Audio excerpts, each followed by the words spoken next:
They're mobile pipelines, tank cars filled with oil stretching as far as you can see down the track. Those trains carry crude oil from the Bakken oil fields in Montana and North Dakota. Fracking has increased oil production there dramatically, but the government has warned Bakken crude may be more flammable than other crude oil. Past accidents have shown these trains explosive potential.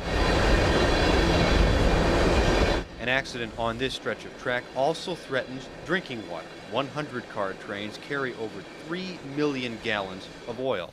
If that spills in the water, a prior TV6 investigation found no advanced warning system exists to detect the oil in the river. I think everybody's known for a long time that the quantity is way up of crude oil. Steve Brown helps run the Joe Daviess County Hazmat team. It's made up of volunteer firefighters from across the county and into Wisconsin. They've long known about hazardous chemicals coming through, even before oil became big business on the BNSF. The railroads have always been a hazard to start out. There's always been that challenge for the community, so it's something we've always been aware of. But Brown says the increasing amounts of oil present a tougher challenge for the team. Our capabilities to deal with a major crude oil spill are pretty limited. Federal rules make oil shippers and transportation companies responsible for spill cleanup in case of an accident. TV6 Investigates asked the BNSF Railroad hauling all this oil what it has done to prepare for derailments and spills. The railroad declined our request for an on-camera interview, but in a statement to TV6 Investigates, BNSF says it has specialized equipment and more than 200 BNSF hazmat responders at locations across its network to address hazmat and crude oil incidents.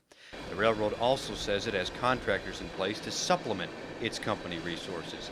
But a 2010 map shows the nearest company crews to this area are in Galesburg and Chicago, 2- and 3-hour drives away. When you look in rural areas like Joe Daviess County, like Grant County, the railroad doesn't have resources for firefighting in our counties. They've told us that the responsibility to protect the community is our responsibility. Brown says his team lacks the large amounts of firefighting foam needed to put out a crude oil fire. The team also lacks enough containment boom to catch a spill should it get into the Mississippi. Those resources as an entire region are still limited. BNSF says it has 16 firefighting foam trailers along its hazmat routes. It has a mapping system to identify the closest emergency responders to an accident. It also offers free training to first responders. Brown says the Joe Daviess County Hazmat team is trying to get some people to attend, but it is difficult for volunteers to leave their jobs for long training sessions.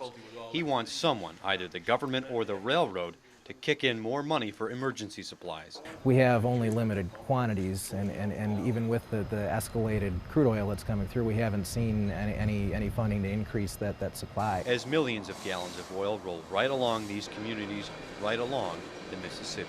Mark Stevens, KWQC, TV6 News.